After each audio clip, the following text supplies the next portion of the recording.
माह रमजान का बाबरकत महीना था। लोग अपने अपने बाजार और दुकानें बंद करके अपने घरों की ओर लौट रहे थे ताकि रोजा इफ्तार कर सकें। हर तरफ सुकून और इबादत का माहौल था। उधर एक मजबूर और गरीब आदमी 2 दिनों से भूखा था। वह भूख से निढाल होकर इधर उधर भटक रहा था। भटकते भटकते वह हजरत बीबी फातिमा और हजरत अली शेर खुदा के घर के पास जा पहुंचा। उसने दरवाजे पर दस्तक दी और दर्द भरी आवाज में कहा, मोहम्मद के घराने वालों, मैं 2 दिनों से भूखा हूँ। अल्लाह के नाम पर मुझे कुछ खाने को दे दो। हजरत अली ने उसे कुछ जौ की रोटियां उठाकर दे दी तो उस गरीब शख्स के चेहरे पर जो सुकून आया उसे देखकर अहले बैत के दिलों को रूहानी ठंडक महसूस हुई। वह शख्स ढेरों दुआएं देता हुआ अंधेरी गली में ओझल हो गया। अब घर में एक बार फिर वही खामोशी थी और दस्तरखान पर खाने के नाम पर सिर्फ सादा पानी बचा था। हजरत फातिमा रज़ियल्लाहु अन्हा ने अपने बच्चों हसन और हुसैन को चूमकर उन्हें पानी पिलाया और बड़े प्यार से सुलाने की कोशिश करने लगी ताकि नींद में उन्हें भूख का एहसास न हो। हजरत अली रज़ियल्लाहु अन्हु अपनी शरीक हयात की इस अजीम कुर्बानी को देख रहे थे। उस रात पूरे घर ने फिर से फाके में गुजारी, लेकिन उस घर की दीवारों से सब्र और शुक्र की ऐसी खुशबू आ रही थी जैसे वहाँ कोई जश्नी समा हो। इबादत और जिक्र इलाही में रात कट गई और सुबह की पहली किरण के साथ ही हजरत अली रज़ियल्लाहु अन्हु एक बार फिर अल्लाह पर भरोसा करके काम की तलाश में निकल पड़े। उनके जिस्म में कमजोरी थी मगर उनका ईमान चट्टान की तरह मजबूत था। वो जानते थे कि आजमाइश जितनी बड़ी होगी अल्लाह का इनाम भी उतना ही बड़ा होगा। उधर आसमानों पर फरिश्ते इस मंजर को देख रहे थे कि कैसे नबी सल्लल्लाहु अलैहि वसल्लम का घराना अपनी भूख को भूलकर दूसरों की फिक्र कर रहा है। अल्लाह रब्बुल आलमीन को अपनी इन नेक बंदों की यह अदा इतनी पसंद आई कि उसने अर्श पर एक बड़ा फैसला फरमाया। हजरत अली रज़ियल्लाहु अन्हु अभी मदीने की गलियों में कदम बढ़ा ही रहे थे कि उनके सामने एक नूरानी चेहरे वाला शख्स आकर खड़ा हो गया। उस शख्स के पास एक ऊंटनी थी और उसने हजरत अली से बड़े अदब के साथ पूछा कि ए अली, क्या आप इस ऊंटनी को खरीदना चाहेंगे? हजरत अली रज़ियल्लाहु अन्हु ने अपनी तंगदस्ती का ख्याल करते हुए फरमाया कि भाई, मेरे पास तो इस वक्त तुम्हें देने के लिए 1 दिरहम भी नहीं है, मैं इसे कैसे खरीद सकता हूँ? उस अजनबी शख्स ने मुस्कुराकर जवाब दिया कि ए अली, आप इसकी फिक्र न करें, मैं यह ऊंटनी आपको उधार पर दे देता हूँ और आप इसके पैसे मुझे बाद में दे दीजिएगा जब आपके पास गुंजाइश हो। हजरत अली ने कुछ देर सोचा और फिर उस शख्स की बात मान ली और ऊंटनी लेकर आगे चल दिए। अभी वो कुछ ही दूर पहुंचे थे कि उन्हें एक और शख्स मिला जिसने उस ऊंटनी को देखते ही बहुत पसंद किया और उसे खरीदने की ख्वाहिश जाहिर की। उस दूसरे शख्स ने हजरत अली को उस ऊंटनी की बहुत अच्छी कीमत नकद अदा कर दी। हजरत अली रज़ियल्लाहु अन्हु के हाथ में जब वो पैसे आए तो उनकी आंखों में खुशी और हैरत के आंसू थे, क्योंकि अब वो अपने बच्चों के लिए ढेर सारा खाना और जरूरत का सामान खरीद सकते थे। उन्होंने फौरन अल्लाह का शुक्र अदा किया और पहले उस अजनबी शख्स का कर्ज चुकाने के बारे में सोचा जिससे ऊंटनी उधार ली थी, लेकिन वो शख्स वहां कहीं नजर नहीं आया। हजरत अली रज़ियल्लाहु अन्हु बाजार गए और उन्होंने आटा, खजूर, गोश्त और घर की जरूरत की चीजें खरीदीं और तेजी से अपने घर की तरफ रवाना हुए। जब वो घर पहुंचे और हजरत फातिमा रज़ियल्लाहु अन्हा ने इतना सारा सामान देखा तो वो दंग रह गईं। हजरत अली ने सारा माजरा सुनाया कि किस तरह एक अजनबी ने उन्हें ऊंटनी दी और किस तरह अल्लाह ने अचानक रिज्क का इंतजाम फरमा दिया। हजरत फातिमा ने मुस्कुराकर फरमाया कि अली, यह सब आपके उस सब्र का नतीजा है जो हमने पिछले कई दिनों से दिखाया है। लेकिन हकीकत में यह मामला कुछ और ही था, जिसे समझने के लिए वो दोनों अल्लाह के रसूल सल्लल्लाहु अलैहि वसल्लम की बारगाह में हाजिर होने का इंतजार करने लगे। हजरत अली रज़ियल्लाहु अन्हु और हजरत फातिमा रज़ियल्लाहु अन्हा अभी इन वाक़यात पर गुफ्तगू कर ही रहे थे कि घर में बरकत और खुशियों का एक नया एहसास जाग उठा। हजरत अली रज़ियल्लाहु अन्हु ने सोचा कि क्यों न इस पूरे माजरे का जिक्र अल्लाह के रसूल सल्लल्लाहु अलैहि वसल्लम से किया जाए। वो फौरन मस्जिद नबवी की तरफ रवाना हुए। वहां पहुंचकर जब उन्होंने नबी करीम सल्लल्लाहु अलैहि वसल्लम को सारा किस्सा सुनाया कि किस तरह एक अजनबी ने ऊंटनी बेची और फिर दूसरे ने उसे नकद में खरीद लिया, तो आप सल्लल्लाहु अलैहि वसल्लम के चेहराए मुबारक पर एक नूरानी मुस्कान फैल गई। आपने फरमाया कि ए अली, क्या तुम जानते हो वो ऊंटनी बेचने वाला और खरीदने वाला कौन था? हजरत अली ने निहायत अदब से अर्ज किया कि अल्लाह और उसका रसूल ही बेहतर जानते हैं। तब आप सल्लल्लाहु अलैहि वसल्लम ने इरशाद फरमाया कि अली, वो ऊंटनी बेचने वाले हजरत जिब्रील अलैहिस्सलाम थे और उसे खरीदने वाले हजरत मीकाईल अलैहिस्सलाम थे, और वो ऊंटनी जन्नत की ऊंटनियों में से एक थी। यह सब तुम्हारे और फातिमा के उस बेमिसाल सब्र का नतीजा है जो तुमने भूख की हालत में मिस्कीन और यतीम को खाना खिलाकर दिखाया था। अल्लाह ताला को तुम्हारी वो अदा इतनी पसंद आई कि उसने जन्नत से तुम्हारे लिए रिज़्क़ का इंतज़ाम फरमा दिया। यह सुनकर हजरत अली रज़ियल्लाहु अन्हु की आंखों से आंसू छलक आए और उन्होंने सजदाए शुक्र अदा किया। उधर घर में हजरत फातिमा रज़ियल्लाहु अन्हा बच्चों को खाना खिला रही थी और उनकी आंखों में सुकून था। उस दिन मदीने की फिजाओं में यह बात फैल गई कि किस तरह सखावत करने वालों को अल्लाह कभी तन्हा नहीं छोड़ता। इस वाक़ये ने सहाबाए किराम के इमाम को और ताज़ा कर दिया। हर शख्स की ज़बान पर अहले बैत की अज़मत और उनके ईसार के चर्चे थे। हजरत फातिमा और हजरत अली की सादा सी जिंदगी आज भी दुनिया के लिए एक बहुत बड़ा सबक बन गई थी कि असल दौलत सोना चांदी नहीं, बल्कि अल्लाह की रज़ा और इंसानियत की सेवा है। अल्लाह के रसूल सल्लल्लाहु अलैहि वसल्लम की ज़ुबान मुबारक से यह हकीकत सुनकर हज़रत अली रज़ियल्लाहु अन्हु का दिल ईमान के नूर से भर गया और वो फ़ौरन वापस घर की तरफ दौड़े ताकि हज़रत फ़ातिमा को यह खुशखबरी सुना सकें। जब उन्होंने घर पहुंचकर बताया कि वो अजनबी शख्स हकीकत में फरिश्ते थे और वो ऊंटनी जन्नत की थी, तो हज़रत फ़ातिमा रज़ियल्लाहु अन्हा ने अपना सर सजदे में झुका दिया।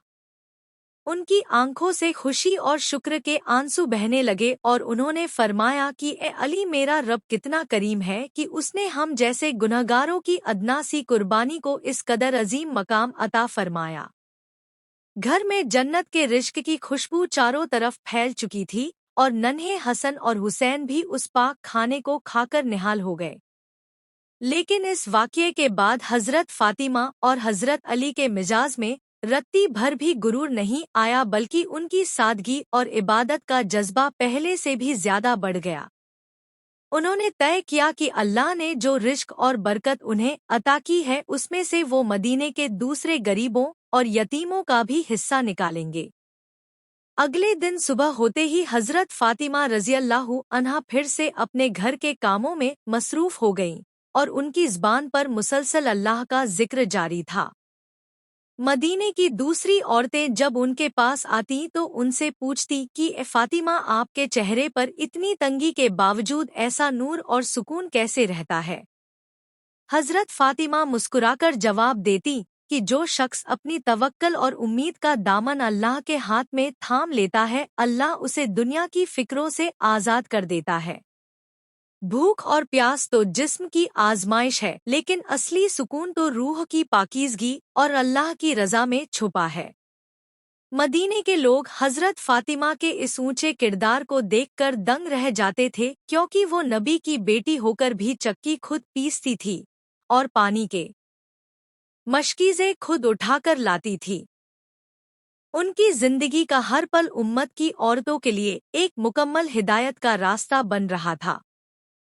हज़रत फ़ातिमा रज़ियल्लाहु अन्हा की ज़ात सिर्फ सबर का ही नहीं, बल्कि इल्म और हिकमत का भी समंदर थी। एक रोज़ जब मदीने की कुछ औरतें आपके पास बैठी थी, तो उन्होंने अपनी मुफलिसी और परेशानियों का जिक्र किया।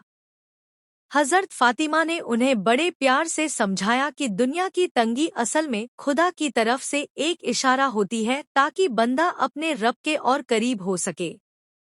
उन्होंने फरमाया कि जब तुम्हारे पास दुनिया की नेमतें कम हो तो समझ लेना कि अल्लाह तुम्हें अपनी याद के लिए चुन रहा है। इधर हजरत अली रज़ियल्लाहु अन्हु भी अपने कामों से फारिग होकर जब घर लौटते तो हजरत फातिमा के साथ मिलकर अल्लाह की उन नेमतों पर गौर करते जो उन्हें जन्नत से अता हुई थी।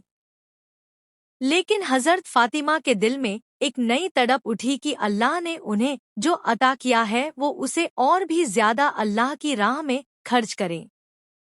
एक रात जब मदीने में तेज बारिश हो रही थी और हवाएं सर्द थी, हजरत फातिमा को ख्याल आया कि शायद शहर की पनाहगाहों में कुछ ऐसे लोग भी होंगे जिनके पास ओढ़ने को कपड़ा और खाने को निवाला नहीं होगा।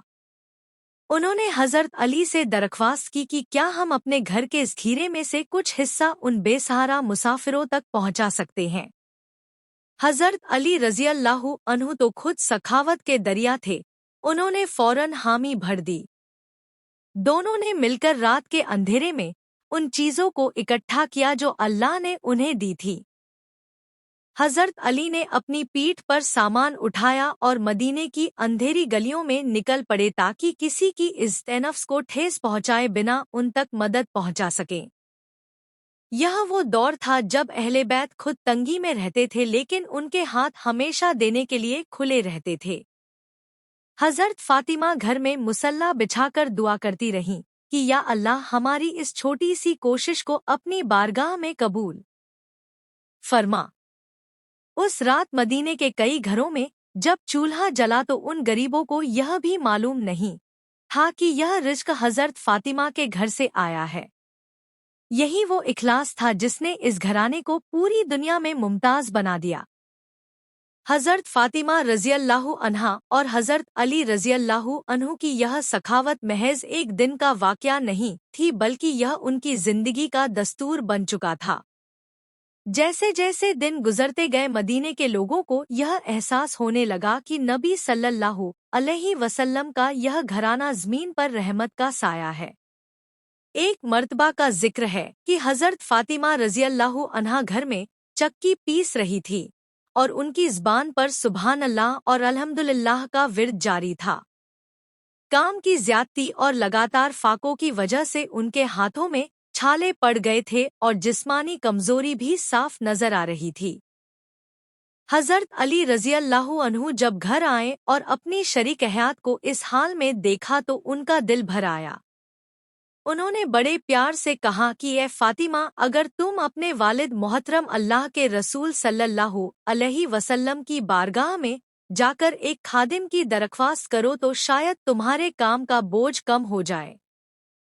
हजरत फातिमा ने पहले तो खामोशी अख्तियार की लेकिन फिर अपने शौहर की बात मानकर नबी करीम सल्लल्लाहु अलैहि वसल्लम की खिदमत में हाजिर हुईं। जब वो वहां पहुंची तो शर्म और हया की वजह से अपनी तकलीफ बयान न कर सकीं और वापस लौट आईं। अल्लाह के रसूल सल्लल्लाहु अलैहि वसल्लम खुद अपनी बेटी के घर तशरीफ लाए और पूछा कि फातिमा, तुम कल कुछ कहना चाहती थीं। हजरत अली ने सारी बात सुनाई कि किस तरह काम के बोझ ने फातिमा को थका दिया है। हुजूर सल्लल्लाहु अलैहि वसल्लम ने अपनी चहेती बेटी की तरफ देखा और बड़े ही रूहानी अंदाज में फरमाया कि फातिमा, क्या मैं तुम्हें खादिम से बेहतर चीज न अता करूं? जब तुम रात को सोने लगो तो 33 बार सुभान अल्लाह, 33 बार अल्हम्दुलिल्लाह और 34 बार अल्लाहु अकबर पढ़ लिया करो। यह तुम्हारे लिए किसी भी खादिम से कहीं बेहतर साबित होगा। हजरत फातिमा ने बड़े शौक से इस अजीम तोहफे को कबूल किया और फरमाया कि मैं अल्लाह और उसके रसूल की रज़ा पर दिल से खुश हूँ। इस वाक़ये ने दिखाया कि अहले बैत के लिए दुनिया की सहूलियतें अहम नहीं थी, बल्कि अल्लाह का जिक्र ही उनकी असली ताकत थी। हजरत फातिमा रज़ियल्लाहु अन्हा ने जब अपने वालिद मोहतरम सल्लल्लाहु अलैहि वसल्लम से मिले उस रूहानी वजीफे को अपनी जिंदगी का हिस्सा बनाया तो उनके जिस्म की सारी थकान जैसे काफूर हो गई। अब वो दिन भर घर के भारी काम भी करती और रात भर इबादत भी, लेकिन उनके चेहरे पर कभी थकान के आसार नजर नहीं आते थे। यह तस्बीह फातिमा आज भी पूरी उम्मत के लिए एक अनमोल तोहफा है। वक्त गुजरता रहा और हजरत फातिमा के घर की आजमाइशें भी बढ़ती रहीं, मगर उनका सब्र और भी पुख्ता होता गया। एक बार फिर मदीने में सूखे जैसे हालात पैदा हो गए और खाने पीने की चीजों की भारी किल्लत हो गई। हजरत फातिमा के घर में भी कई दिनों से फाका था। हजरत हसन और हुसैन भूख की वजह से कुम्हलाए हुए फूलों की तरह नजर आ रहे थे। हजरत अली रज़ियल्लाहु अन्हु ने जब अपने बच्चों की यह हालत देखी तो उनका दिल पसीज गया। वो घर से निकले ताकि कहीं से कुछ मजदूरी मिल सके। काफी तलाश के बाद उन्हें एक यहूदी के बाग में पानी खींचने का काम मिला। उन्होंने पूरे दिन कुएं से बाल्टियां खींच खींच कर बाग को सैराब किया और मजदूरी में उन्हें थोड़े से जौ मिले। वो जौ लेकर फौरन घर आए और हजरत फातिमा ने खुशी खुशी उन्हें पीसा और रोटियां तैयार की। जब रोटियां पक कर तैयार हुईं, तो पूरे घर में एक अजीब सी राहत महसूस हुई। सब लोग दस्तरखान पर बैठे ही थे कि अचानक बाहर से एक यतीम बच्चे की आवाज आई जो रो रो कर कह रहा था कि ए नबी सल्लल्लाहु अलैहि वसल्लम के घराने वालों, मैं बेसहारा हूँ और भूखा हूँ। हजरत फातिमा ने एक पल के लिए भी नहीं सोचा और अपनी रोटी उस बच्चे को दे दी। हजरत अली और हसन हुसैन ने भी अपनी अपनी रोटियां उस यतीम के हवाले कर दी। उस दिन भी उस मुकद्दस घराने ने सिर्फ पानी पीकर अल्लाह का शुक्र अदा किया। यह लगातार तीसरा दिन था जब उन्होंने अपने हिस्से का खाना दूसरों को खिला दिया था। इसी मौके पर अल्लाह ताला ने कुरान पाक की सूरह दहर की आयतें नाजिल फरमाई, जिनमें अहले बैत की इस सखावत की तारीफ की गई है कि वो अल्लाह की मोहब्बत में मिस्कीन, यतीम और कैदी को खाना खिलाते हैं और कहते हैं कि हम तुम्हें सिर्फ अल्लाह की रज़ा के लिए खिलाते हैं और तुमसे न कोई बदला चाहते हैं और न ही शुक्रिया। हजरत फातिमा रज़ियल्लाहु अन्हा के घर की यह बेमिसाल कुर्बानी जब अर्श वाले को पसंद आई और कुरान की आयतें नाजिल हुईं, तो मदीने का हर शख्स इस घराने की अज़मत का कायल हो गया। हजरत अली रज़ियल्लाहु अन्हु अक्सर रात के सन्नाटे में हजरत फातिमा से कहते कि नबी की बेटी, दुनिया में बड़े बड़े बादशाह गुजरे हैं जिनके पास सोने चांदी के ढेर थे, लेकिन जो दौलत अल्लाह ने हमें अता की है वो किसी को नसीब नहीं हुई। हमारी असल दौलत वो सुकून है जो हमें भूखे रहकर दूसरों का पेट भरने में मिलता है। हजरत फातिमा मुस्कुराकर जवाब देती कि अली, दुनिया की हर चीज फानी है, बस अल्लाह के लिए किया गया नेक काम ही बाकी रहने वाला है। एक दिन अल्लाह के रसूल सल्लल्लाहु अलैहि वसल्लम अपनी लाडली बेटी के घर तशरीफ लाए। आपने देखा कि हजरत फातिमा एक पुरानी और फटी हुई चादर ओढ़कर चक्की पीस रही हैं। नबी करीम सल्लल्लाहु अलैहि वसल्लम की आंखों में आंसू आ गए और आपने फरमाया कि ए फातिमा, दुनिया की इन तलखियों पर सब्र करो ताकि कल आखिरत की हमेशा रहने वाली नेमतें तुम्हें मिल सके। हजरत फातिमा ने निहायत अदब से अर्ज किया कि अब्बा जान, मैं अल्लाह की हर रज़ा पर राजी हूँ और मुझे इस सादगी में जो मज़ा मिलता है वो महलों में कहा। हजरत फातिमा का यह जज्बा देखकर हुजूर सल्लल्लाहु अलैहि वसल्लम बेहद खुश हुए। वक्त बीतता गया लेकिन उस घर की रूहानियत कम न हुई। हजरत हसन और हजरत हुसैन भी इसी साये में जवान हो रहे थे जहां भूख को सब्र से और तंगी को शुक्र से जीता जाता था। उन्होंने अपनी अम्मी जान से सीखा था कि अगर हाथ में एक खजूर भी हो तो उसे आधा करके किसी जरूरतमंद को दे देना चाहिए। मदीने की गलियों में जब भी किसी गरीब को मदद की जरूरत होती, उसके कदम अपने आप हजरत फातिमा के दर की तरफ उठ जाते। सबको यकीन था कि नबी का घराना खुद खाली पेट सो सकता है, लेकिन दर पर आए हुए सवालिया को कभी खाली हाथ नहीं लौटाएगा। हज़रत फ़ातिमा रज़ियल्लाहु अन्हा और हज़रत अली रज़ियल्लाहु अन्हु की ज़िंदगी का यह सफ़र हमें यह सिखाता है कि इंसान की असली पहचान उसके लिबास या दौलत से नहीं, बल्कि उसके अखलाक और ईसार से होती है। उस छोटे से घर ने पूरी उम्मत को वह रोशनी दी जो आज 1400 साल बाद भी हमारे ईमान को ताज़गी देती है। जब हज़रत फ़ातिमा का आखिरी वक्त करीब आया, तब भी उनके चेहरे पर वही सुकून था जो अल्लाह के सच्चे चाहने वालों को नसीब होता है। उन्होंने अपनी पूरी जिंदगी में कभी दुनिया के आराम की तमन्ना नहीं की, बल्कि हमेशा अपनी आखिरत और अपनी उम्मत की भलाई की दुआ की। हज़रत अली रज़ियल्लाहु अन्हु अक्सर फरमाते थे कि फ़ातिमा की मौजूदगी मेरे घर की बरकत थी और उनके जाने के बाद भी उनकी सिखाई हुई बातें मेरे लिए मशल-ए-राह रहीं। यह वाक़या महज एक कहानी नहीं है, बल्कि एक मुकम्मल पैगाम है कि अगर हम अल्लाह पर मुकम्मल यकीन रखें और तंगी के दौर में भी दूसरों की मदद करना न छोड़े, तो अल्लाह ताला गैब से हमारे लिए ऐसे रास्ते खोल देता है जिसका हम अंदाज़ा भी नहीं लगा सकते।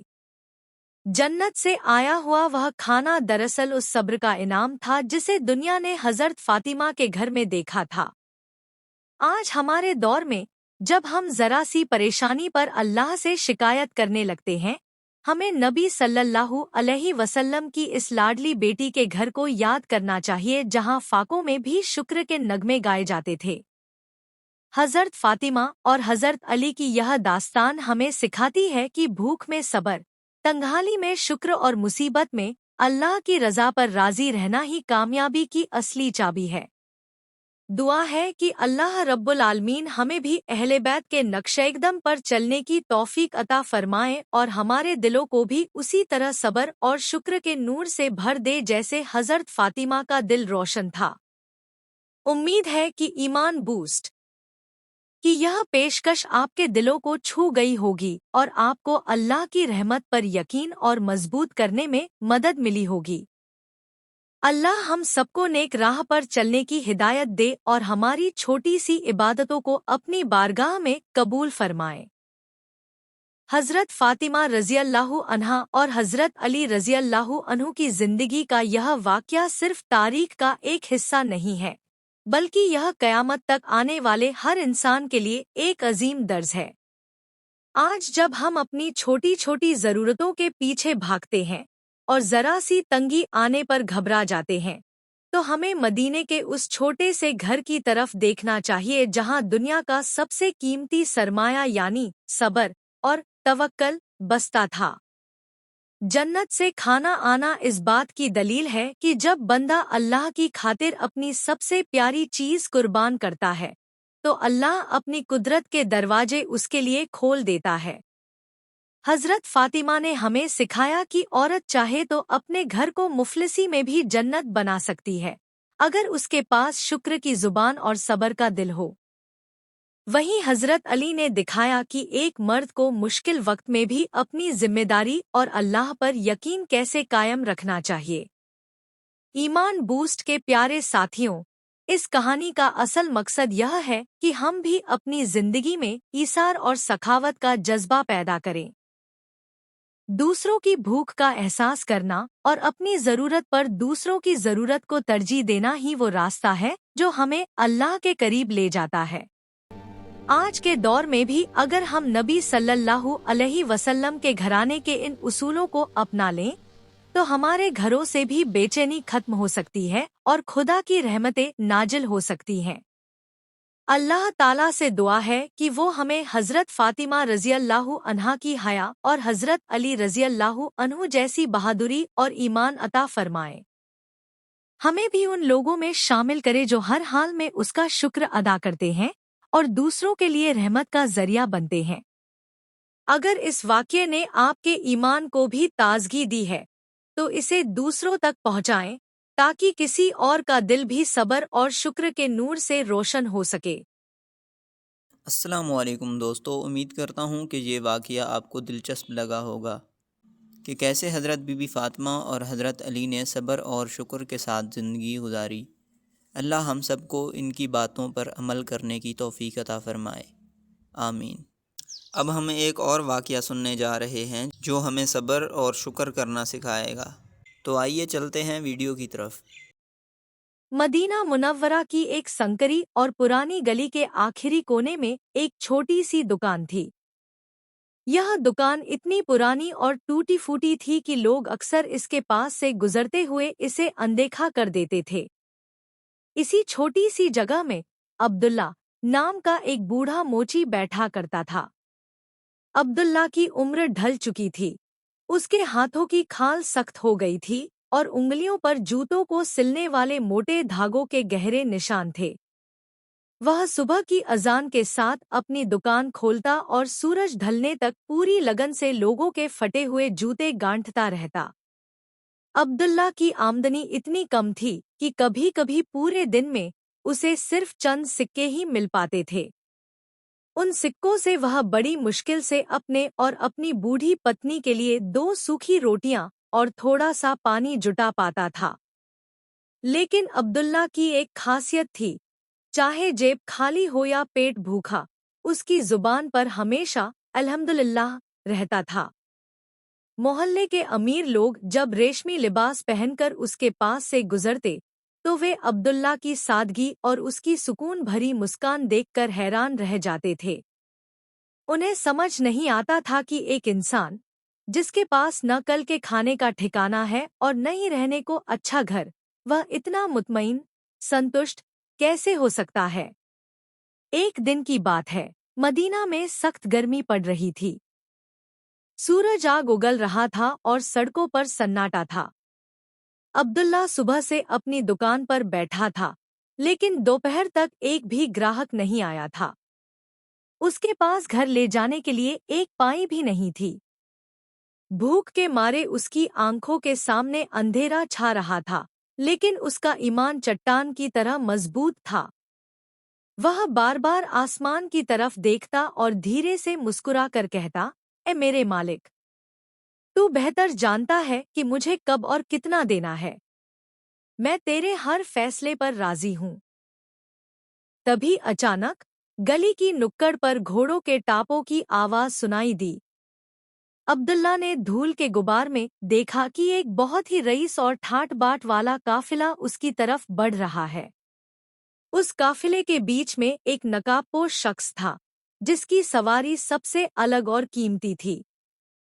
अब्दुल्ला को क्या पता था कि आज उसकी इस छोटी सी दुकान पर कोई आम मुसाफिर नहीं, बल्कि उसकी जिंदगी का सबसे बड़ा इम्तिहान आने वाला है। वह रईस काफिला जैसे ही अब्दुल्ला की पुरानी दुकान के सामने रुका, धूल का एक बड़ा गुबार उठा। घोड़े के टापों की आवाज बंद हुई और पूरे इलाके में एक अजीब सा सन्नाटा छा गया। उस नकाबपोश शख्स ने अपने कीमती घोड़े से उतरकर अब्दुल्ला की तरफ कदम बढ़ाए। अब्दुल्ला ने अपनी धुंधली आंखों से देखा तो दंग रह गया, क्योंकि उस शख्स के लिबास पर ऐसी नक्काशी थी जो सिर्फ शाही घरानों के लोगों के पास होती है। उस अजनबी ने अपने पैर से एक कीमती चमड़े का जूता निकाला और अब्दुल्ला के सामने रख दिया। जूता बीच से थोड़ा फटा हुआ था। अजनबी ने एक भारी और रौबदार आवाज में कहा, ओ बूढ़े मोची, क्या तुम इस जूते को अभी और इसी वक्त ठीक कर सकते हो? मुझे एक बहुत जरूरी सफर पर निकलना है और मेरे पास बिल्कुल भी वक्त नहीं है। अब्दुल्ला ने अदब से सर झुकाया और जूता अपने हाथ में ले लिया। उसने गौर से देखा तो वह जूता किसी आम चमड़े का नहीं, बल्कि हिरण की खाल का बना था, जिस पर सोने के तारों से काम किया गया था। अब्दुल्ला ने जवाब दिया, साहब, काम तो मुश्किल है, लेकिन अल्लाह ने चाहा तो मैं इसे अभी दुरुस्त कर दूंगा। अजनबी पास ही रखे एक पुराने पत्थर पर बैठ गया और बड़े गौर से अब्दुल्ला के कांपते हुए हाथों को देखने लगा। अब्दुल्ला ने सुई और धागा उठाया और पूरी एकाग्रता से जूते को सिलना शुरू किया। गर्मी चरम पर थी और अब्दुल्ला के माथे से पसीने की बूंदें टपक कर उसके फटे हुए कुर्ते को भिगो रही थी, लेकिन उसके चेहरे पर एक अजीब सा सुकून था। अजनबी यह सब देख रहा था और उसके मन में एक सवाल बार बार उठ रहा था कि आखिर यह बूढ़ा इतनी मेहनत और मुफलिसी में भी इतना शांत कैसे रह सकता है। अजनबी ने खामोशी तोड़ते हुए पूछा, बाबा, मैंने सुना है मदीना में बहुत बड़े बड़े और मशहूर मोची हैं, फिर भी तुम इस टूटी दुकान में इतनी गरीबी में क्यों बैठे हो? क्या तुम्हें नहीं लगता कि तुम्हारी किस्मत ने तुम्हारे साथ नाइंसाफी की है? अब्दुल्ला ने सुई रोकी, अपनी गर्दन ऊपर उठाई और एक ऐसी मुस्कान दी जिसने उस रईस शख्स को अंदर तक झकझोर दिया। अब्दुल्ला ने कहा, साहब, किस्मत नाइंसाफी नहीं करती, बल्कि वह तो अल्लाह का फैसला होती है और मेरा खुदा कभी गलत फैसला नहीं करता। अभी अब्दुल्ला की बात पूरी भी नहीं हुई थी कि अचानक एक सिपाही दौड़ता हुआ आया और उस नकाबपोश शख्स के कान में कुछ ऐसा कहा। सिपाही की बात सुनते ही उस नकाबपोश अजनबी की आंखों में खौफ और बेचैनी साफ दिखने लगी। उसने फौरन अब्दुल्ला की तरफ देखा और चिल्लाकर कहा, बूढ़े बाबा, जल्दी करो, मेरे पास अब एक पल का भी वक्त नहीं है। अगर तुमने यह जूता अगले 2 मिनट में ठीक नहीं किया तो मेरी जान खतरे में पड़ सकती है। अब्दुल्ला ने देखा कि अजनबी के हाथ कांप रहे थे। शहर का सबसे रईस दिखने वाला शख्स एक फटे हुए जूते और मौत के डर के बीच झूल रहा था। अब्दुल्ला ने अपना सर झुकाया और दुआ पढ़ते हुए टांके लगाने की रफ्तार बढ़ा दी। उसके दिल में अल्लाह का खौफ था, मगर हाथ में उस इंसान की जरूरत। उसने आखिरी टांका लगाया, धागे को दांतों से काटा और जूता अजनबी की तरफ बढ़ाते हुए कहा, साहब, यह लीजिए, अल्लाह ने चाहा तो यह अब कभी नहीं फटेगा। अजनबी ने झपट्टे मारकर जूता पहना और बिना कुछ सोचे समझे अपनी जेब में हाथ डाला। उसने सोने के सिक्कों से भरी एक पूरी थैली निकाली और अब्दुल्ला के सामने फेंक दी। अजनबी ने कहा, यह तुम्हारी मजदूरी है, अगर मैं जिंदा बचा तो तुम्हें और इनाम दूंगा। इतना कहकर वह घोड़े पर सवार हुआ और धूल उड़ाता हुआ वहां से ओझल हो गया। अब्दुल्ला हक्का बक्का होकर उस थैली को देखता रहा। उसने कभी सपने में भी इतने पैसे नहीं देखे थे। उन सिक्कों से वह अपनी पूरी जिंदगी ऐशो आराम से गुजार सकता था। वह थैली उठाने ही वाला था कि तभी उसकी नज़र जमीन पर पड़ी एक छोटी सी चीज पर ठिठक गई। वह उस अजनबी की एक कीमती अंगूठी थी, जो जल्दबाजी में वहां गिर गई थी। अब्दुल्ला ने अंगूठी उठाई और उसके दिल में एक जंग शुरू हो गई। एक तरफ वह सोने के सिक्कों की थैली थी जो उसकी गरीबी खत्म कर सकती थी, और दूसरी तरफ वह अमानत थी जिसका मालिक जा चुका था। अब्दुल्ला के नफ्स ने कहा कि यह अंगूठी भी अब तुम्हारी है, क्योंकि मालिक तो भाग चुका है। लेकिन तभी उसके कानों में अपनी माँ की वो नसीहत गूंजी, बेटा, हलाल की सूखी रोटी हराम के हलवे से बेहतर है। अब्दुल्ला ने एक गहरा सांस लिया और तय किया कि वह उन सिक्कों को तब तक हाथ नहीं लगाएगा जब तक वह उस अंगूठी को उसके असली मालिक तक नहीं पहुंचा देता। वह अपनी दुकान बंद करके उस काफिले के पीछे भागने ही वाला था कि तभी मदीने की कोतवाली के सिपाही वहां पहुंच गए और अब्दुल्ला को चारों तरफ से घेर लिया। सिपाही के हाथ में एक फरमान था और उनकी निगाहें अब्दुल्ला की हथेली में चमकती उस कीमती अंगूठी पर थी। सिपाहियों का सरदार घोड़े से नीचे उतरा और उसकी तलवार की चमक अब्दुल्ला की आंखों में चुभने लगी। उसने गरजकर पूछा, बूढ़े, तेरे हाथ में यह शाही अंगूठी कहाँ से आई? और वह नकाबपोश शख्स जो अभी यहाँ से भागा है, वह कौन था? अब्दुल्ला का शरीर बुढ़ापे और डर के मारे कांपने लगा, लेकिन उसकी रूह में अल्लाह पर जो यकीन था, उसने उसे गिरने नहीं दिया। अब्दुल्ला ने लड़खड़ाती आवाज में सारा वाकया सच-सच सुना दिया। उसने बताया कि वह शख्स सिर्फ एक मुसाफिर बनकर आया था और यह अंगूठी उसकी अमानत है जो जल्दबाजी में यहाँ गिर गई थी।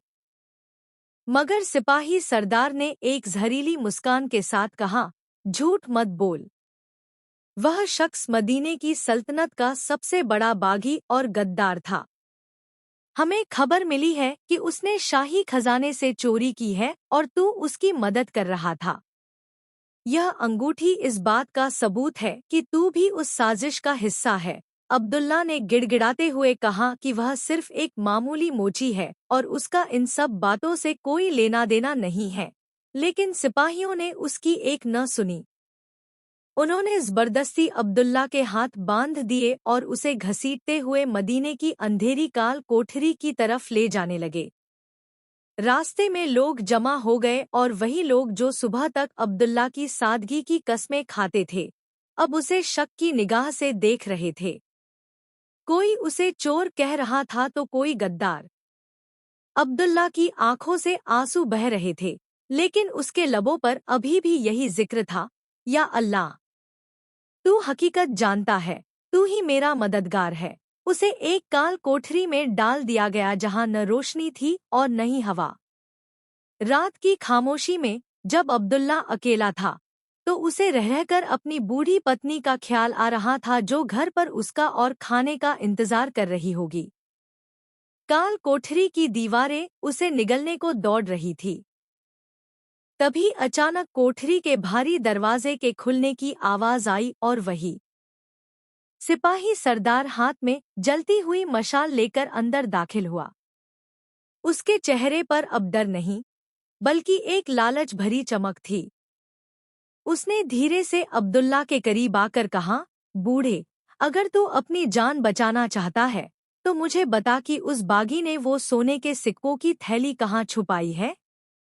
अगर तूने मुझे बता दिया तो मैं तुझे अभी आजाद कर दूंगा और सल्तनत को खबर भी नहीं होगी। अब्दुल्ला समझ गया कि यह सिपाही भी बेईमान है।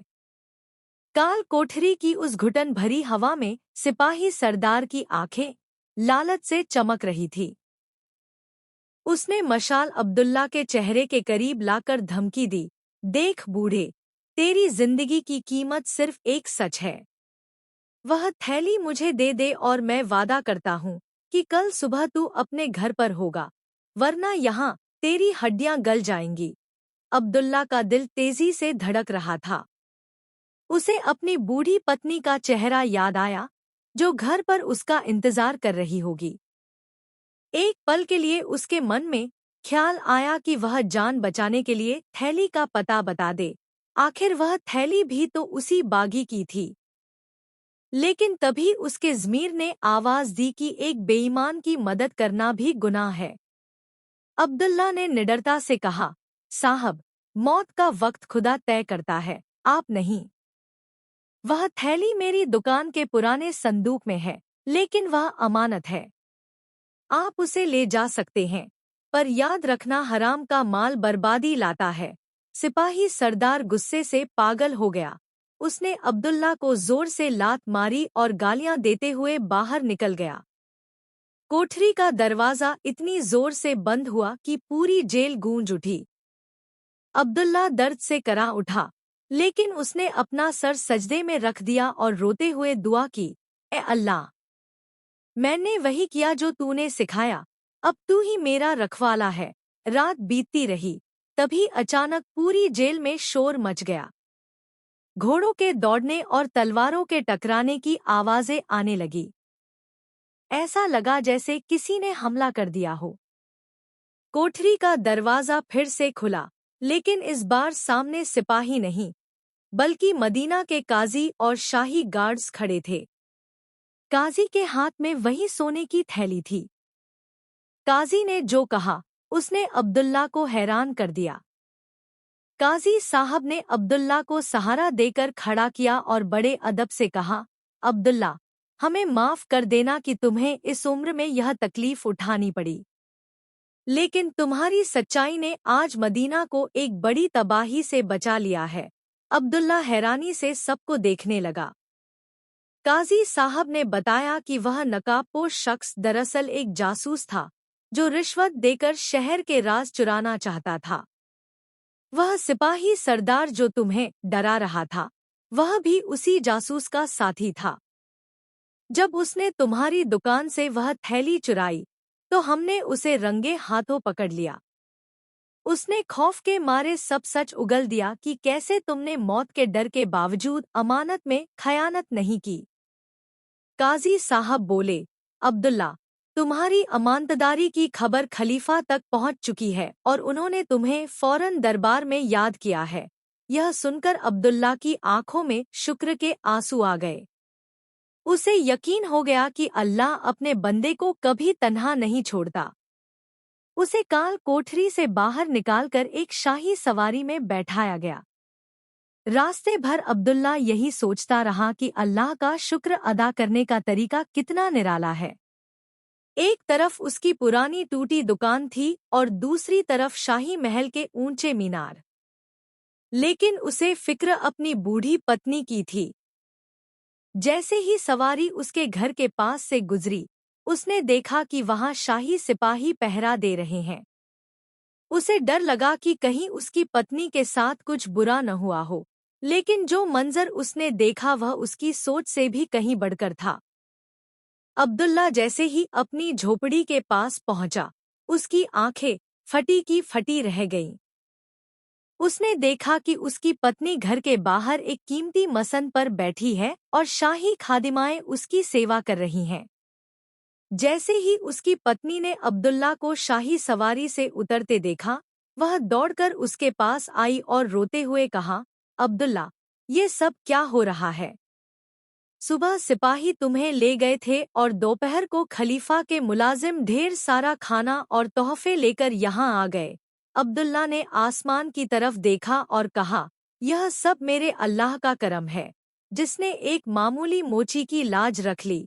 अभी वह बातें कर ही रहे थे कि शाही हरकारे ने आवाज दी, अब्दुल्ला, खलीफा आपका इंतजार कर रहे हैं, जल्दी चलें। अब्दुल्ला जब शाही दरबार में पहुंचा, तो वहां मदीना के बड़े बड़े रईस और उलेमा मौजूद थे। खलीफा ने अपनी गद्दी से उठकर अब्दुल्ला का इस्तकबाल किया और सबके सामने कहा, आज इस बूढ़े मोची ने साबित कर दिया कि ईमान और अमानतदारी किसी दौलत की मोहताज नहीं होती। अगर यह चाहता तो वह अंगूठी और सोने के सिक्के रख सकता था, लेकिन इसने अल्लाह के खौफ को दुनिया की लालच पर तरजीह दी। खलीफा ने ऐलान किया कि आज से अब्दुल्ला को शाही मोची मुकर्रर किया जाता है और उसे एक नया घर दिया जाएगा। लेकिन अब्दुल्ला ने जो मांगा, उसे सुनकर पूरे दरबार में सन्नाटा छा गया। अब्दुल्ला ने बड़े अदब से कहा, हुजूर, मुझे महल नहीं चाहिए, मुझे बस मेरी वही पुरानी दुकान और अल्लाह का शुक्र अदा करने की मोहलत चाहिए। खलीफा उसकी सादगी पर दंग रह गए। अब्दुल्ला की बात सुनकर खलीफा कुछ देर के लिए खामोश हो गए। उन्होंने मुस्कुराते हुए कहा, अब्दुल्ला, तुम्हारी सादगी ने आज एक बार फिर मेरा दिल जीत लिया है। लेकिन याद रखो, यह सब तुम्हें मेरी तरफ से नहीं, बल्कि अल्लाह की तरफ से इनाम मिला है। खलीफा ने हुक्म दिया कि अब्दुल्ला की उस पुरानी दुकान की जगह एक नई और खूबसूरत दुकान बनाई जाए, जहां वह सुकून से अपना काम कर सके। साथ ही उसके घर का सारा खर्च शाही खजाने से ताउम्र उठाने का वादा किया। अब्दुल्ला दरबार से रुखसत होकर जब घर वापस आया, तो उसके दिल में एक नया जज्बा था। उसने तय किया कि वह इस दौलत का एक बड़ा हिस्सा उन गरीबों और यतीमों पर खर्च करेगा जो उसकी तरह मुफलिसी में जिंदगी गुजार रहे हैं। अगले ही दिन से अब्दुल्ला की दुकान पर लोगों का तांता लग गया। अब वह सिर्फ जूतों का मोची नहीं था, बल्कि लोग उसके पास दुआ कराने और जिंदगी का सलीका सीखने आते थे। हर शख्स की जुबान पर अब्दुल्ला की अमानतदारी के चर्चे थे। लेकिन वक्त एक जैसा नहीं रहता। अभी कुछ ही महीने गुजरे थे कि मदीना में एक भयानक सूखा, अकाल, पड़ा। आसमान से बारिश की एक बूंद नहीं टपक रही थी और कुएं सूखने लगे थे। अनाज की कमी हो गई और लोग दाने दाने को तरसने लगे। अमीर हो या गरीब, हर कोई इस मुसीबत से परेशान था। अब्दुल्ला ने अपनी सारी जमा पूंजी लोगों की मदद में लगा दी, लेकिन हालात बदतर होते जा रहे थे। तभी एक रात अब्दुल्ला को एक अजीब सा ख्वाब आया, जिसने उसे फिर से एक नई कशमकश में डाल दिया। ख्वाब में अब्दुल्ला ने देखा कि एक नूरानी चेहरे वाला शख्स उससे कह रहा है, अब्दुल्ला, अल्लाह अपने बंदों का इम्तिहान ले रहा है। मदीना की ये खुश्की और सूखा तभी खत्म होगा जब कोई सच्चा बंदा शहर के बाहर उस पुराने पहाड़ पर जाकर खालिस नियत से दुआ करेगा। अब्दुल्ला हड़बड़ाकर उठ बैठा। उसकी पूरी पेशानी पसीने से तर थी। सुबह होते ही उसने यह बात काजी साहब को बताई। काजी साहब ने फौरन खलीफा को इत्तला दी। खलीफा ने पूरे शहर में मुनादी करवा दी कि कल सुबह सब लोग नमाज़-ए-इस्तिस्का, बारिश की दुआ के लिए जमा होंगे। अगले दिन तपती धूप में पूरा मदीना शहर के बाहर मैदान में जमा था। बड़े बड़े उलेमा और रईसों ने हाथ उठाकर रो रो कर दुआएं की, लेकिन आसमान पर बादल का एक टुकड़ा भी नजर नहीं आया। सूरज की तपिश और बढ़ गई और लोग मायूस होने लगे। तभी खलीफा की नजर भीड़ में पीछे खड़े अब्दुल्ला पर पड़ी, जो खामोशी से अपना सर झुकाए खड़ा था। खलीफा ने उसे करीब बुलाया और कहा, अब्दुल्ला, तुम भी आगे आओ और अपने रब से इल्तिजा करो। शायद तुम्हारी सादगी और सब्र के सदके अल्लाह हम पर रहम फरमा दे। अब्दुल्ला कांपते हुए कदमों से आगे बढ़ा।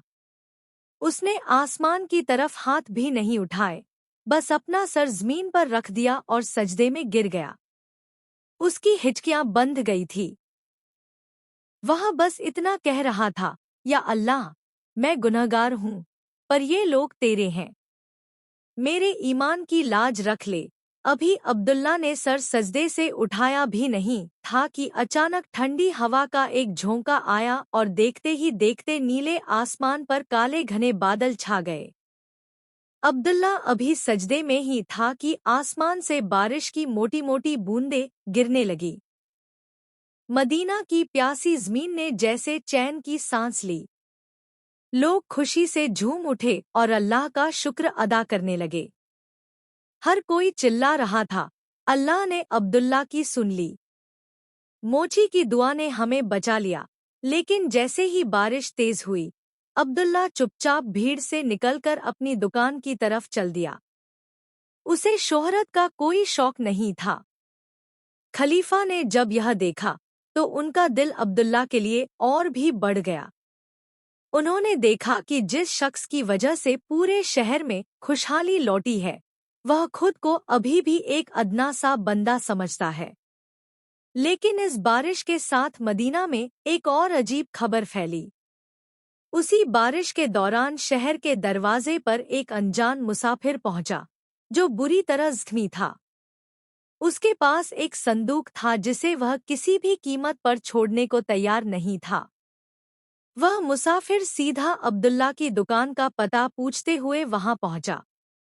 जब वह अब्दुल्ला के सामने पहुंचा तो उसने संदूक जमीन पर रख दिया और हाफते हुए कहा, अब्दुल्ला, मैं बहुत दूर से आ रहा हूँ।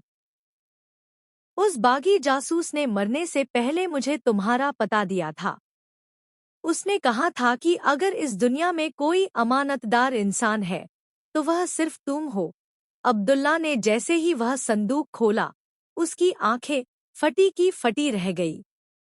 उस संदूक में कुछ ऐसा था जो अब्दुल्ला के पुराने राजों से जुड़ा था, जिन्हें वह बरसों पहले भूल चुका था। अब्दुल्ला ने जैसे ही उस संदूक का ढक्कन हटाया, उसके अंदर सोने के जेवर या सिक्के नहीं, बल्कि मिट्टी से सनी हुई कुछ पुरानी किताबें और एक फटा हुआ छोटा सा कुरान शरीफ था। यह वही सामान था जो सालों पहले अब्दुल्ला के बचपन में एक हादसे के दौरान गुम हो गया था। उस जख्मी मुसाफिर ने बताया, वह बागी जासूस जिसे तुमने ठुकराया था, उसने दरअसल तुम्हारे पुराने गांव के खंडहरों से यह सामान निकाला था। उसे लगा था कि इसमें शायद किसी खजाने का नक्शा है, लेकिन उसे सिर्फ तुम्हारी यादें मिली। अपनी आखिरी घड़ी में उसे एहसास हुआ कि उसने एक नेक इंसान का दिल दुखाया है, इसलिए उसने मुझे यह तुम तक पहुंचाने के लिए भेजा। अब्दुल्ला ने उस पुराने कुरान को चूमकर अपनी आंखों से लगा लिया। उसके लिए यह दुनिया के किसी भी खजाने से बढ़कर था। लेकिन उस संदूक की तह में एक पुराना खत भी था। अब्दुल्ला ने जैसे ही वह खत पढ़ा, उसके चेहरे का रंग उड़ गया। वह खत उसके मरहूम वालिद का था, जिसमें उन्होंने एक वसीयत लिखी थी। उस वसीयत के मुताबिक मदीना के बाहर एक पुरानी जमीन का हिस्सा अब्दुल्ला के नाम था, जिसे सालों पहले किसी ने धोखे से छीन लिया था। अब अब्दुल्ला के पास मौका था कि वह अपना हक वापस मांग सके। लेकिन वह जमीन अब शहर के एक बहुत ही ताकतवर और रईस शख्स के कब्जे में थी, जो खलीफा का करीबी माना जाता था। अब्दुल्ला फिर से एक नई आजमाइश में था। क्या वह अपने हक के लिए लड़े या फिर खामोशी से अपनी सादगी वाली जिंदगी गुजारता रहे? अब्दुल्ला ने दुआ के लिए हाथ उठाए और अल्लाह से हिदायत मांगी। अब्दुल्ला ने सारी रात जागकर उस खत को पढ़ा और खुदा के आगे गिड़गिड़ाता रहा। सुबह होते ही उसने एक बड़ा फैसला किया। वह संदूक लेकर सीधे काजी साहब के दरबार में पहुंचा। दरबार में हलचल मच गई, क्योंकि रईस शख्स के कब्जे वाली जमीन का मामला सबको पता था। अब्दुल्ला ने वह खत काजी साहब के सामने रख दिया और कहा, काजी साहब, यह वसीयत मेरे वालिद की है। मैं अपना हक मांगना चाहता हूँ, लेकिन सिर्फ कानून के मुताबिक। अगर यह जमीन उस रईस शख्स की है, तो मैं अपना दावा छोड़ दूंगा। जब उस रईस शख्स को यह खबर मिली, तो वह हंस पड़ा और बोला, उस बूढ़े मोची की हिम्मत कैसे हुई मेरे खिलाफ अदालत आने की? उसके पास कोई ठोस सबूत नहीं है। लेकिन जब अदालत में खत की जांच हुई, तो वह सच्चा निकला। काजी साहब ने अब्दुल्ला के हक में फैसला सुनाया। वह रईस शख्स गुस्से से आग बबूला हो गया और उसने अब्दुल्ला को जान से मारने की धमकी दी। अब्दुल्ला दरबार से बाहर निकला तो उसे डर लग रहा था, मगर उसे यकीन था कि अल्लाह उसके साथ है। तभी उसे एहसास हुआ कि उसने सिर्फ जमीन का हक नहीं जीता है, बल्कि एक जालिम के खिलाफ आवाज उठाई है। जमीन मिलने के बाद अब्दुल्ला के पास दौलत बढ़ गई थी, लेकिन उसने सादगी नहीं छोड़ी। उसने उस जमीन पर एक बड़ा यतीमखाना, अनाथालय, बनाने का फैसला किया। यह खबर मदीना में आग की तरह फैल गई और लोग अब्दुल्ला की तारीफ करने लगे। मगर उस रईस शख्स ने अब अब्दुल्ला को बर्बाद करने के लिए एक गहरी साजिश रचनी शुरू कर दी थी। काजी साहब की अदालत से फैसला अब्दुल्ला के हक में आने के बाद मदीना में हलचल मच गई। वह रईस शख्स, जो अदालत में हार गया था, गुस्से से पागल हो गया था। उसने अब्दुल्ला को बर्बाद करने के लिए एक नई साजिश रची। उसने शहर के कुछ बदमाशों को भाड़े पर लिया ताकि वे अब्दुल्ला की दुकान को तहस-नहस कर दें और उसे डराकर जमीन का कागज वापस ले लें। रईस ने बदमाशों से कहा, उस बूढ़े मोची को इतना डराओ कि वह मदीना छोड़कर भाग जाए। उसी रात, जब अब्दुल्ला अपनी पत्नी के साथ खाना खा रहा था, बदमाशों ने उसकी छोटी सी दुकान पर हमला कर दिया। वे दुकान के दरवाजे तोड़कर अंदर घुस गए और सारा सामान तितर-बितर कर दिया। अब्दुल्ला की अमानत, जूते और औजार सब बिखरे पड़े थे। अब्दुल्ला ने जब यह मंजर देखा, तो उसे बहुत दुख हुआ। उसने अल्लाह की तरफ देखा और कहा, या अल्लाह, तू हकीकत जानता है, मेरा इम्तिहान ले रहा है या मुझे आजमा रहा है। उसने बदमाशों से कहा, तुम जो करना चाहते हो, कर लो, लेकिन याद रखना, अमानत में खयानत करने वाले को अल्लाह कभी माफ नहीं करता। बदमाश अब्दुल्ला की निडरता देखकर हैरान रह गए और कुछ देर के लिए रुक गए। लेकिन रईस के डर से उन्होंने दुकान के कुछ औजार जला दिए और धमकी देते हुए चले गए कि अगर जमीन का दावा वापस नहीं लिया तो जान से मार देंगे। अब्दुल्ला का दिल दुखा, पर उसका ईमान नहीं डगमगाया। अब्दुल्ला की दुकान में सन्नाटा था। उसने अपनी आंखों से उस मसंद गद्दी को देखा जहां वह सालों से बैठता आया था। रईस शख्स के आदमियों ने उसकी दुकान को तहस-नहस कर दिया था। कीमती चमड़ा, उसके औजार, सब बिखरे पड़े थे। अब्दुल्ला ने झुककर एक टूटा हुआ औजार उठाया और अपनी आंखों से लगा लिया। उसे अपनी दौलत से कोई मोह नहीं था, लेकिन उसे अपने काम से प्यार था। उसने ज़मीन पर बैठकर अल्लाह का शुक्रिया अदा किया कि वह और उसकी पत्नी महफूज है। शहर के लोग जब यह खबर सुनते तो वे हैरान रह जाते। रईस शख्स को लगा था कि अब्दुल्ला टूट जाएगा, लेकिन अब्दुल्ला ने टूटे हुए औजारों को फिर से जोड़ने का फैसला किया। उसने लोगों के फटे हुए जूते फिर से सिलने शुरू कर दिए, भले ही अब उसके पास न अच्छी दुकान थी न रईसी। रईस शख्स की साजिश उल्टी पड़ गई। लोग अब्दुल्ला को देखने के लिए और भी ज्यादा आने लगे और उसकी हिम्मत की तारीफ करने लगे।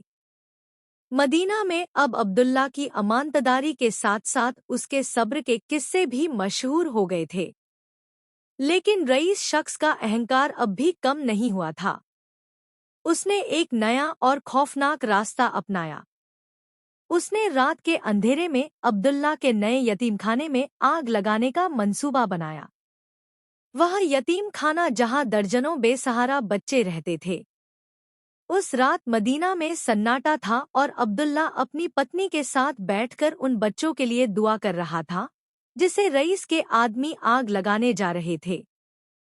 रात के सन्नाटे में रईस शख्स के 2 आदमी यतीमखाने की दीवार फांदकर अंदर दाखिल हुए। उनके हाथों में मशालें और मिट्टी के तेल के कनस्तर थे। वे यतीमखाने के लकड़ी के ढांचे पर तेल छिड़कने ही वाले थे कि अचानक यतीमखाने का कुत्ता जोर-जोर से भौंकने लगा। कुत्ते की आवाज सुनकर यतीमखाने का चौकीदार जाग गया और उसने शोर मचा दिया। शोर सुनकर यतीमखाने के बच्चे भी घबराकर जाग गए। रईस के आदमी पकड़े जाने के डर से भाग निकले, लेकिन वे अपने पीछे तेल का एक कनस्तर और एक खास अंगूठी छोड़ गए, जो उसी रईस शख्स की थी। सुबह होते ही यह खबर पूरे मदीना में फैल गई। काजी साहब ने फौरन तहकीकात का हुक्म दिया। जब वह अंगूठी रईस शख्स की निकली, तो पूरा शहर दंग रह गया। खलीफा को जब यह खबर मिली, तो वे बहुत नाराज हुए और उन्होंने रईस शख्स को गिरफ्तार करने का हुक्म दिया। रईस शख्स को जब अपनी गिरफ्तारी की खबर मिली, तो वह घबराकर शहर छोड़कर भागने लगा, लेकिन शाही सिपाहियों ने उसे मदीने की सीमा पर पकड़ लिया। उसे अदालत में पेश किया गया। अब्दुल्ला भी वहां मौजूद था। काजी साहब ने अब्दुल्ला से पूछा कि क्या वह रईस शख्स को माफ करना चाहता है। दरबार में सन्नाटा छा गया। रईस शख्स, जो कभी अब्दुल्ला को बर्बाद करना चाहता था, अब अपनी जान की भीख मांग रहा था। अब्दुल्ला ने सबकी तरफ देखा और कहा, अदालत अपना फैसला करे, मुझे उनसे कोई निजी दुश्मनी नहीं है। अब्दुल्ला के इस जवाब ने सबको हैरान कर दिया। रईस शख्स ने अपनी आंखों में आंसू भरकर अब्दुल्ला की तरफ देखा। उसे यकीन नहीं हो रहा था कि जिस शख्स को उसने इतनी तकलीफ दी, वह उसे माफ करने के लिए तैयार है। काजी साहब ने अब्दुल्ला की इस नेकी की बहुत तारीफ की, लेकिन अदालत ने कानून के मुताबिक रईस शख्स को यतीमखाने को नुकसान पहुंचाने और साजिश रचने के इल्जाम में भारी जुर्माना और कैद की सजा सुनाई। अब्दुल्ला जब घर लौटा, तो उसने सबसे पहले उन बेसहारा बच्चों को गले लगाया जो यतीमखाने में रहते थे। उसने उन बच्चों को अपनी सारी बचत से नए कपड़े और मिठाइयाँ बांटी। शहर के अमीर लोग अब्दुल्ला की इस हरकत से शर्मिंदा भी हुए और प्रेरित भी। उन्होंने यतीमखाने के लिए दिल खोलकर दान दिया। मदीना में अब अब्दुल्ला की दुकान फिर से सज गई थी, लेकिन वह पहले से ज्यादा बड़ी और खूबसूरत थी। अब्दुल्ला अब भी जूतों को ही गांठता था, मगर उसका नाम दूर दूर तक फैल चुका था। वक्त गुजरता गया और अब्दुल्ला बूढ़ा होता गया, लेकिन उसके ईमान की ताकत कम नहीं हुई। एक दिन मदीना में एक अजनबी व्यापारी आया, जो अब्दुल्ला की अमानतदारी के किस्से सुनकर आया था।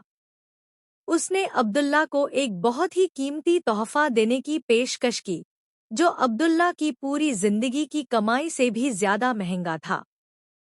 अब्दुल्ला ने उस तोहफे को लेने से इनकार कर दिया, लेकिन व्यापारी ने एक ऐसी बात कही जिसने अब्दुल्ला को एक नई सोच में डाल दिया। व्यापारी ने अब्दुल्ला की आंखों में देखते हुए कहा, बाबा, यह तोहफा सिर्फ तुम्हारे लिए नहीं है, यह उन बच्चों के लिए है जो इस यतीमखाने में पल रहे हैं। क्या तुम अपने ज़मीर की खातिर इन बच्चों का हक मारोगे? अब्दुल्ला इस बात से अंदर तक हिल गया। उसे एहसास हुआ कि उसका अपनी सादगी पर अड़े रहना कभी-कभी दूसरों की मदद के आड़े आ सकता है। उसने व्यापारी का तोहफा कबूल कर लिया और उसे यतीमखाने के ट्रस्ट में डाल दिया। यह तोहफा यतीमखाने की शक्ल बदल सकता था, लेकिन अब अब्दुल्ला को एक और फिक्र सताने लगी। रईस शख्स कैद से रिहा होने वाला था और अब्दुल्ला को डर था कि वह फिर से कोई साजिश न रचे। खलीफा ने अब्दुल्ला को दरबार में बुलाकर बताया कि रईस शख्स ने अपनी सारी जायदाद जुर्माने में दे दी है और वह अब एक फकीर की तरह रह रहा है। अब्दुल्ला को यह सुनकर अजीब सा सुकून मिला। उसने तय किया कि वह रईस शख्स को भी माफ कर देगा और उसे एक नया मौका देगा। जब रईस शख्स जेल से बाहर आया तो अब्दुल्ला खुद उससे मिलने गया। रईस ने अब्दुल्ला के पाँव पकड़ लिए और रोने लगा। अब्दुल्ला ने उसे उठाया और कहा, अल्लाह सब माफ करने वाला है और तुम भी मेरी दुकान पर आकर काम कर सकते हो। यह मंजर देखकर वहां मौजूद लोग हैरान रह गए। रईस शख्स ने अब्दुल्ला की दुकान पर एक शागिर्द की तरह काम करना शुरू कर दिया। मदीना में अब अब्दुल्ला की अमानतदारी, सब्र और माफ करने की आदत की मिसालें दी जाने लगी। लेकिन अब्दुल्ला का आखिरी इम्तिहान अभी बाकी था। अब्दुल्ला की उम्र अब ढलने लगी थी। वह अब दुकान पर कम और यतीमखाने में ज्यादा वक्त गुजारने लगा था। उसने अपनी दौलत और ज़मीन सब बच्चों के नाम कर दी थी, ताकि उसके बाद भी उन्हें कोई तकलीफ न हो। रईस शख्स अब एक नेक इंसान बन चुका था और अब्दुल्ला की दुकान संभालता था। एक दिन अब्दुल्ला ने खलीफा को एक खत लिखा और दरबार में हाजिर होने की गुजारिश की। खलीफा खुद अब्दुल्ला के घर मिलने आए, क्योंकि अब्दुल्ला अब चल फिर नहीं सकता था। अब्दुल्ला ने खलीफा से कहा, हुजूर, मेरा आखिरी वक्त करीब है। मैं चाहता हूँ कि मेरे बाद मेरी दुकान और यह घर भी यतीमखाने के हवाले कर दिया जाए। मेरे पास अब कुछ भी ऐसा नहीं जो मैं इस दुनिया में छोड़ जाऊं, सिवाय अल्लाह पर मेरे यकीन के। खलीफा अब्दुल्ला की यह बात सुनकर भावुक हो गए। उन्होंने अब्दुल्ला को गले लगा लिया और कहा, तुम्हारी अमानतदारी और सादगी को मदीना कभी नहीं भूलेगा। अब्दुल्ला ने रईस शख्स को बुलाकर उसे गले लगाया और अपनी दुकान की चाबियां उसे सौंप दीं। रईस शख्स ने रोते हुए वादा किया कि वह अब्दुल्ला की विरासत को हमेशा जिंदा रखेगा। अब्दुल्ला की पत्नी भी अब बहुत कमजोर हो गई थी, लेकिन उसने अब्दुल्ला का हाथ थामे रखा। शहर के लोग अब्दुल्ला के घर के बाहर जमा हो गए। वे सब अपने प्रिय मोची की आखिरी झलक पाने के लिए बेचैन थे। अब्दुल्ला ने सबकी तरफ देखकर मुस्कुराया और आंखें बंद कर ली। यह अब्दुल्ला के सफर का आखिरी पड़ाव था। अब्दुल्ला की इस अनोखी वसीयत ने पूरे मदीना में हलचल मचा दी। रईस शख्स, जो अब अब्दुल्ला का शागिर्द था, अपनी आंखों से आंसू बहते हुए देख रहा था कि कैसे एक मामूली मोची ने दुनियावी दौलत को ठोकर मारकर रूहानी सुकून को चुना। खलीफा ने अब्दुल्ला की इस आखिरी ख्वाहिश को फौरन मान लिया। यतीमखाने का नाम अब्दुल्ला का घर रख दिया गया और उसकी पुरानी दुकान को एक इबादतगाह में तब्दील कर दिया गया, जहां गरीब आकर आराम कर सकें। अब्दुल्ला की तबीयत अब धीरे धीरे कमजोर होने लगी थी। वह अपनी पत्नी के साथ उस नए घर में रहने लगा, जिसे उसने कभी अपना नहीं माना था। हर शाम वह यतीमखाने के बच्चों के साथ बैठकर उन्हें अमानतदारी और अल्लाह पर यकीन के किस्से सुनाता था। उसकी पत्नी भी अब उसके साथ कंधे से कंधा मिलाकर बच्चों की सेवा करती थी। मदीना के लोग अक्सर अब्दुल्ला से मिलने आते, सिर्फ उसकी एक झलक पाने के लिए। वे मानते थे कि अब्दुल्ला का चेहरा ही अल्लाह की याद दिलाता है। एक रात अब्दुल्ला ने बच्चों को कहानी सुनाई और कहा, बच्चों, याद रखना, दुनिया की हर चीज फानी, खत्म होने वाली है। सिर्फ अल्लाह का जिक्र और इंसान की नेकी बाकी रहती है। उस रात अब्दुल्ला ने अपनी अंतिम सांस ली। उसके चेहरे पर एक ऐसी शांति थी जिसे देखकर सब दंग रह गए। वह दुनिया से रुसखत हो गया, लेकिन उसकी कहानी मदीना की हवाओं में हमेशा के लिए गूंजने लगी। लोग आज भी उस गली से गुजरते हैं जहां अब्दुल्ला की छोटी सी दुकान थी, और दुआ करते हैं। अब्दुल्ला के इंतकाल की खबर सुनकर पूरे मदीना में शोक छा गया। खलीफा ने खुद उसके जनाजे में शिरकत की और शहर के सबसे प्रतिष्ठित कब्रिस्तान में उसे दफन किया गया। उसकी कब्र पर कोई बड़ी इमारत नहीं बनाई गई, बल्कि सिर्फ एक साधारण सा पत्थर रखा गया, जैसा कि उसने खुद चाहा था। रईस शख्स ने, जो अब एक नेक इंसान बन चुका था, अब्दुल्ला की दुकान को उसकी याद में अमानत केंद्र बना दिया, जहां आज भी गरीबों की मदद की जाती है। यतीम खाने के बच्चे जब भी बड़े होते, वे अब्दुल्ला के किस्से अपनी आने वाली नस्लों को सुनाते। अब्दुल्ला की कहानी सिर्फ एक कहानी नहीं, बल्कि ईमान और अमानतदारी का एक जीता जागता सबूत बन गई। मदीना की गलियों में आज भी लोग अब्दुल्ला की सादगी को याद करते हैं।